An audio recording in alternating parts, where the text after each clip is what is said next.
everyone, welcome back to my channel. Today I have my June budget. I missed the May month for budget and stuff.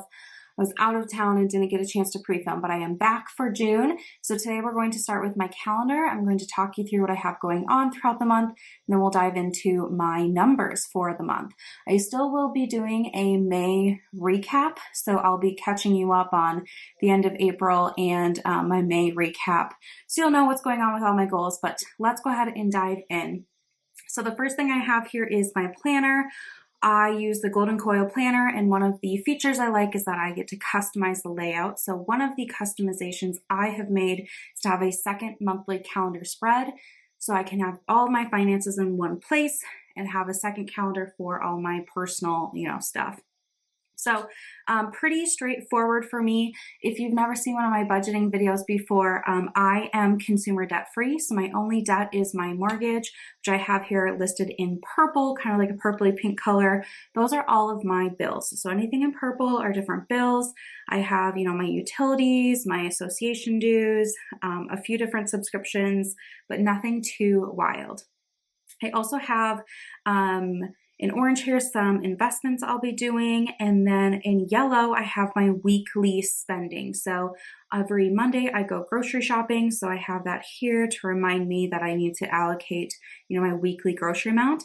And every Friday I give myself a spending allowance. So that's my personal money to spend. I spend most of it during the weekend because I'm out and about, we go out to eat, things like that. So that's why I give it to myself on Fridays, but it's really for anything that, I want to do. So that is kind of an overview. A couple of special events in June. I do have a family member's birthday that is on the 4th that I will be celebrating. So I need to find a gift. I also have the 17th off in observance of Juneteenth. So that is something a little bit different, and I like to mark it because chances are I might spend a little bit extra money that day. And then also we have Father's Day, which I will be celebrating with my dad. Also need to get a small gift for that, or card or something like that. So those are kind of the special events. Let's go ahead and dive into the actual numbers of my budget. Okay, so I have my spreadsheet pulled up here. I do like to do this on paper just to write it kind of as a final version, and it's easier for me to share with you. So the first column here is my budgeted amount. My income that I'm working with is $4,409.62. I'm paid twice a month, every month, the 15th and the last day. And I am salary, so it's the same every time, and I'm also a month ahead. So these two checks were from May, and I'm using them in June. So this money will be completely deposited in my account on June 1st, ready to roll. That's just kind of how I like to do it. I used to be paid just once a month, so it forced me to do that, and now I'm just in the habit of it. So I forgot to get my highlighters out. I am a zero-based budgeter, which means that every penny that I bring in is going to get allocated somewhere. The first section of my budget is the expense section. So I like to do expenses in purple. And let's go ahead and roll through these. So the first one is my mortgage. I own a townhouse, so $1,011.86. I do need to check if any adjustments to my escrow account is going to be happening. I typically hear that at the end of May, early June. HOA is $263.15, like normal. My insurance did just adjust. Now I'm at $180.32. My car insurance 6-month premium just went up just a smidge, so not too bad there. Utilities, $153.62.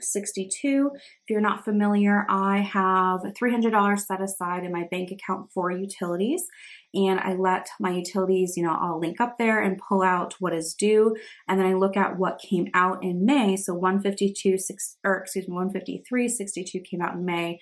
So that's when I need to put back in for June. So I'm back at that $300 threshold. It makes it so much easier for me to budget, because I already know exactly how much I, need to accomplish here. Okay, my phone, $84.16. And subscriptions, we are at $43.59. We do Amazon Prime, Netflix, Spotify. I think that's it. And all of those had slight increases. So that's where we're at. My boyfriend does split that cost with me. Groceries, we are going to stick with 500.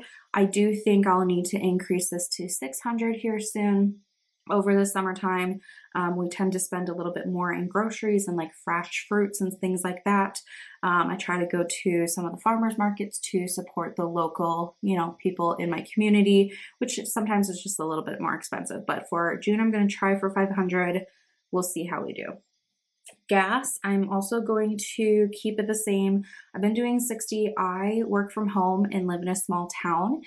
So unless if I'm leaving town to like go down to Minneapolis or even if I go to like the next largest town and back, I shouldn't need more than 60. So I'm going to start there. But again, with the current prices and inflation, who knows what gas will be by the end of June. I might just need to readjust this for my July budget, but we will see.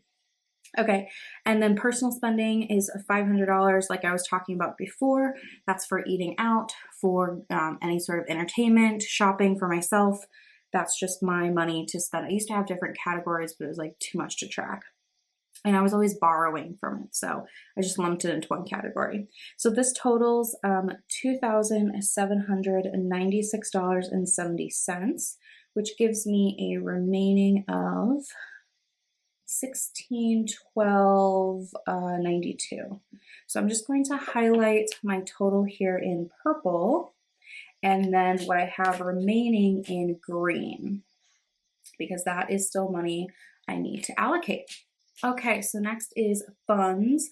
I am a digital spender. I don't really do cash envelopes, but I do have different sinking funds and like cash envelope equivalent items here. So the list is pretty standard.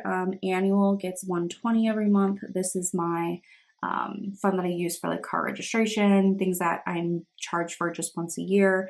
I like to build that up so it's easy to just pull from and pay the bill and not have to worry about it. Okay, Miko is my cat. He gets $40 a month for all of his supplies.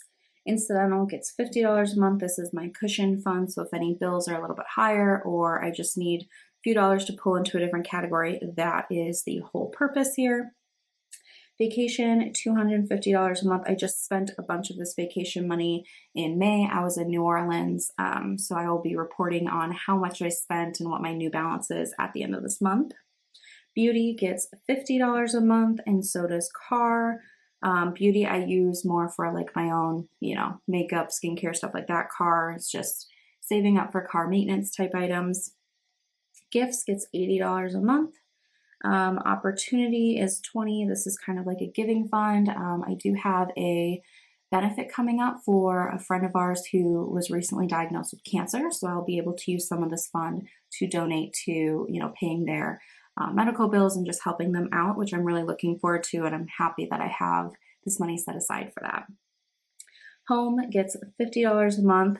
And then I'm currently in the process of finishing my emergency fund. I should have it done this summer, which I'm really looking forward to. So I'm going to be budgeting to put $777.92 into my emergency fund. I'm hoping to be able to put more in, if I get extra money or if I can lower some of my other expenditures and put it here, but that's what I'm going to be budgeting for. So this total is $1487.92. which gives me a remaining of $125. So let me highlight these.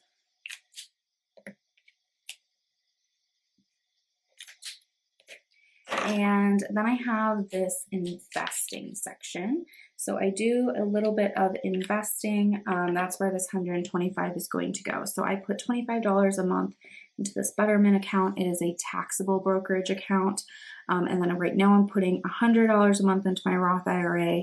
Once I finish my emergency fund, I'll be putting more money into my Roth IRA.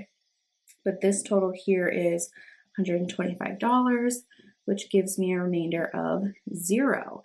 So I have no plans to cash flow anything this month. I do like to leave this section in case something comes up.